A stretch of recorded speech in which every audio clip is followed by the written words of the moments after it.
summary from the Yorkshire Centre for Wellbeing. Synchronicity. We've probably all heard of that word when we think of somebody perhaps, and just at that moment the phone goes and the person we're thinking of is on the phone. That type of coincidence. So coincidence is another way of looking at synchronicity. But I like to think of synchronicity as a little bit more than that. It's about being open to opportunities and being prepared, and perhaps going deeper inside and learning to listen and connect to our higher voice, our spiritual self, our soul. And our soul knows what we need at our deepest level. But it is about being aware and being open to opportunities and being open to what we call the field of infinite possibilities, and also having some intention. So synchronicity and manifestation and intention for me have been guiding forces in my life and have led me to the place I am now, which is joint running the Yorkshire Centre for Wellbeing, the centre here in Harrogate, an Ayurvedic yogic centre where we run retreats, classes and other events. And I feel very fortunate and very blessed to be in this situation. But it wasn't always like that. And how I came to this position was following events which presented themselves to me, but not being frightened, or perhaps I was frightened, but having that sense of this is something I need to follow, this is something I am going to pursue, even though I don't know how it's going to manifest. So in the 7 spiritual laws of yoga, one of the styles I'm trained in, we have a principle. It's known as intention and desire. And we state, my intentions and desires are supported by the universe. So if we have intentions for our health, our healing, our higher good, and we are open to the opportunities that present themselves to us. The other thing I have found is that it's important to meditate. So if you're not sure about a decision, a choice, again, we talk about this in 7 spiritual laws of yoga, go into meditation and see how that senses in your body, and you'll normally get a sense of comfort or discomfort.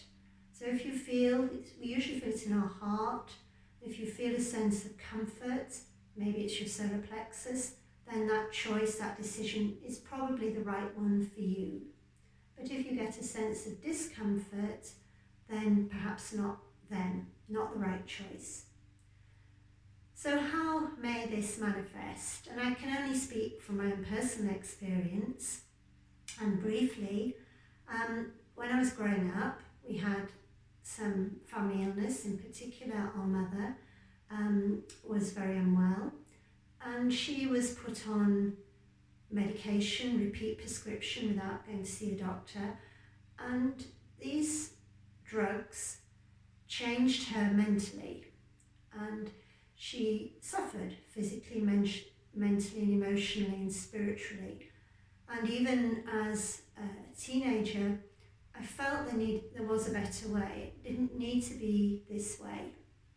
But then, as you do, life gets in the way and you get on with your life when you're a young person. Had the children in my 20s. But I was already following some training in health education. I was a secondary school teacher. I didn't stay too long, and I trained as a health education tutor and working in GP practice and other things like Pilates, exercise to music.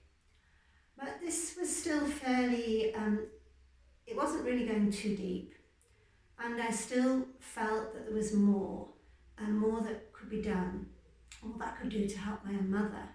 And in actual fact, when I came to this path of training with the Yorkshire Centre for Wellbeing, it was already too late for my mum. But nonetheless, there was still that seed within. And my son James was studying at university by now, and he was reading Deepak Chopra. And he introduced me to this book, Perfect Health, by Deepak Chopra.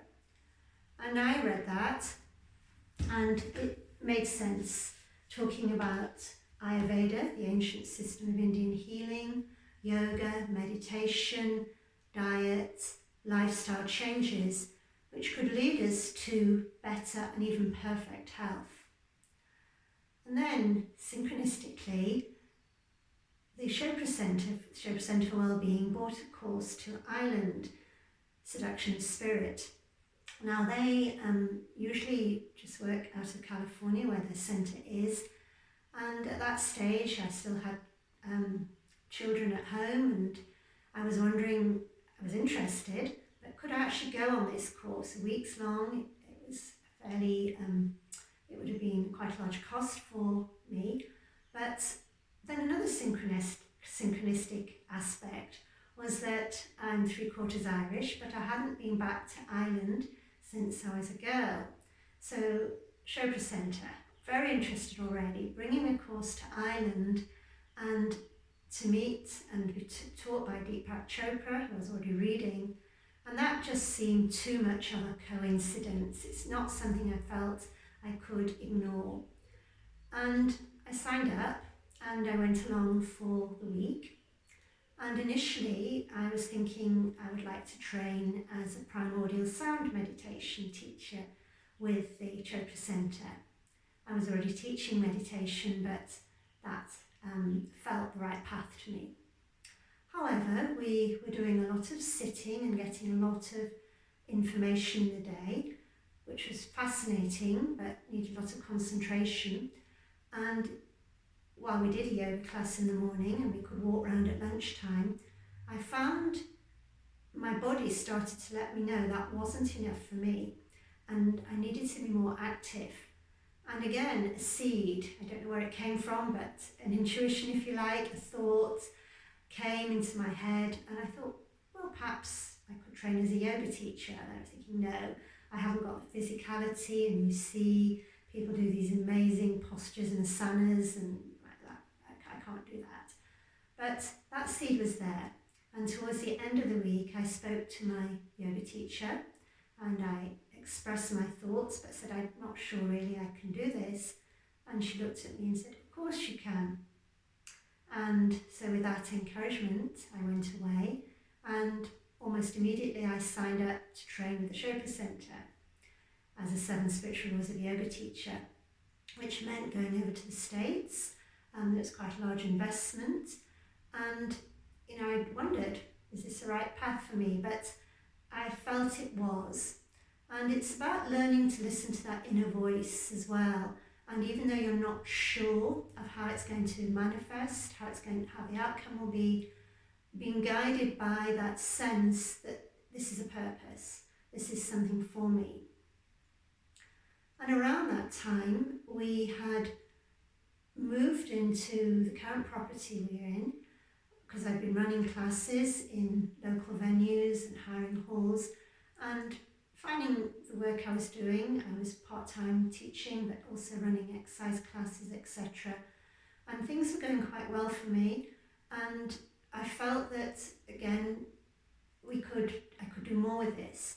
But it was going to be a big jump up to find a centre that we could live in, run as a retreat centre. And even then I didn't know I'd be running retreats.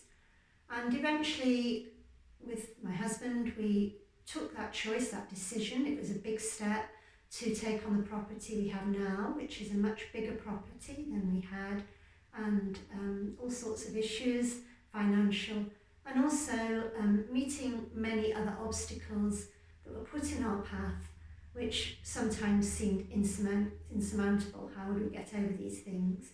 But there was still that sense within that there is something to be done here, and why has this property presented itself? And so that's what we did. And I was running the centre on my own at that point. And James, by this stage, had gone to India, left school, and was studying in India. And I had no idea that he would want to come back and work with me in the centre. And after a little while, after 3 or 4 years of being in India, and he'd also been in China for a year and in Africa when he first left school for a year, And I was thinking, he'll never want to come back to England, into Harrogate, a very traditional part of northern England, cold, after living in these warm climes. But he felt his journey was to come back and help run the centre. So at that point, we were only really making enough money to support one salary, that was mine. And I was thinking, how on earth is he going to settle in? So, and how will we support him and the centre?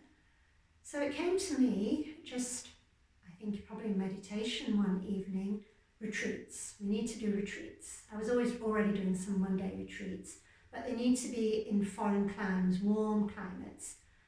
And so I did look for some opportunities, and opportunities arose, and I followed those invitations and went on various retreats. But that was only for one retreat centre.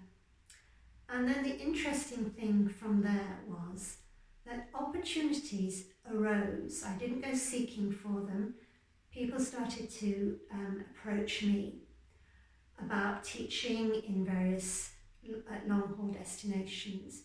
And having had children in my 20s and worked hard and not really having had the opportunity to do long distance travel, this was amazing. Here I am able to do this with children which are now grown up. So James came back, and he actually didn't really want to do the long haul retreats. He'd done so much time abroad anyway. And then the really interesting thing that manifested was that we're running Ayurvedic yoga retreats here in Harrogate, and classes and wellness days and other events. And I was contacted by email by an Indian medical doctor who had trained as a medical doctor in the States, but like Deepak Chopra, was from India, and she'd set up an Ayurvedic centre in Kerala. And she used to live in Harrogate. This is Dr. Kuchanand. We didn't know each other at that point when she was living in Harrogate, but she was looking for yoga Ayurvedic centres worldwide and came across our centre because she was going to develop her place, which actually she was running as a charity initially, as a retreat centre. And so I got an email out of the blue, would you like to come and see our centre and come along? So James and I went along, and the rest is history. So now we run Ayurvedic yoga retreats in Kerala with Ayurvedic doctors, and it's wonderful. And I feel very fortunate and blessed to have been able to do this. And what I feel, if I have any words of advice that may be of any use to anybody, is that listening to that inner voice, and we sometimes talk about synchronicity as your soul speaking to you, the whisper of God. Some spiritual traditions would explain it in that way, and if you choose to see it in that way, then that's a good way, I believe, to see it. So being open to opportunities, being prepared to take risks, having an intention, but then letting it go and let the universe handle the details. I had no idea how this would all manifest, from being that young girl, teenager, concerned about my own mother. And I really feel if I'd have known then what I know now, a difference could have been made, but so be it, it wasn't to be. And yeah, go with your gut instinct, but meditate on it. Meditation, I feel, is really important because it allows you to clarify your thoughts and see where this goes, where synchronicity leads you. And yeah, let us know how you get on. If you would like any help or advice for what it's worth, or you'd like to make contact, we'd love to hear from you here at the Yorkshire Centre for Wellbeing. So thank you for listening, and namaste. Stay safe, keep well,